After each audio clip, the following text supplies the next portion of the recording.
अस्सलाम अलैकुम प्यारे बच्चों। उम्मीद है आप सब खैरियत से होंगे। बच्चों, कहानियाँ सुनना सबको बहुत पसंद होता है, तो आज मैं आपको एक खूबसूरत कहानी सुनाती हूँ। एक बहुत ही प्यारा और रंग बरंगे फूलों से सजा हुआ बाग था। वहाँ परिंदे अलिफार्ती रहते और सब दरख्त खुश थे। इसी बाग में एक बहुत बड़ा दरख्त था जिसे लोग फलों का बादशाह कहते थे। इस दरख्त को अपनी बड़ाई पर बड़ा गुरूर था। वो सोचने लगा, मैं सबसे बड़ा हूँ, मेरे फल सबसे मज़ेदार है। और फिर इसने बाकी दरख्तों से बात करना छोड़ दिया। इसने परिंदों को भी अपनी शाखों पर बैठने की इजाज़त न दी।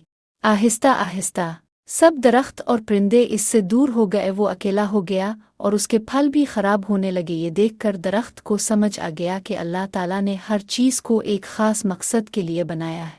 इसने सबसे मुआफ़ी मांगी और सब दोबारा खुशी खुशी एक साथ हो गए। तो प्यारे बच्चों, इस कहानी से हमें ये सीखने को मिलता है कि गुरूर नहीं करना चाहिए और सबको इज्जत देनी चाहिए।